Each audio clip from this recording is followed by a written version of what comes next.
દાહોદ જિલ્લામાં આરોગ્ય કર્મચારીઓ તેમની પડતર માંગણીઓને લઈને હડતાળ પર ઉતર્યા હતા. રાજ્ય આરોગ્ય કર્મચારી મહાસંઘના નેતૃત્વમાં દાહોદ જિલ્લા આરોગ્ય વિભાગના multipurpose health worker, female health supervisor અને મેલ પર્પઝ હેલ્થ સુપરવાઇઝર મળીને 1230 કર્મચારીઓ અનિશ્ચિત મુદતની હડતાળ પર ઉતરી જતા ખળબળાટ મચ્યો છે.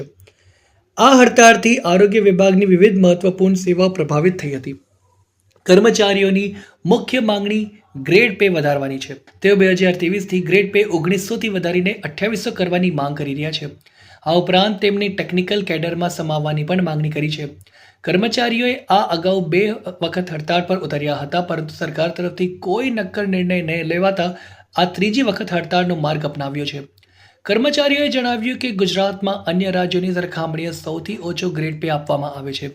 પાયાના કર્મચારીઓની હડતાળના કારણે બાળકો અને સગર્ભા સ્ત્રીઓ માટેના રસીકરણ, સર્વેલન્સ અને રોગ નિયંત્રણ પોષણ કાર્યક્રમો અટકી ગયા હતા. 17/3/2025 રોજ ગુજરાત રાજ્ય મહાસંઘના આદેશ પ્રમાણે અમો અચોક્કસ મુદતની હડતાળ પર જઈ રહ્યા છે.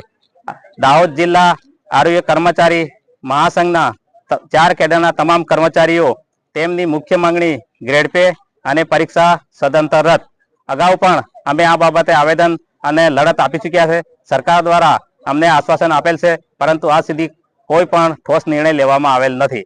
તેના માટેની સરકારશ્રીએ સમિતિ પણ બનાવેલ છે અને એ સમિતિનો સરકારશ્રીમાં પોઝિટિવ રિપોર્ટ જમા થયેલ છે, પરંતુ તે બાબતે કોઈ પણ ઠોસ નિર્ણય લેવામાં આવેલ નથી.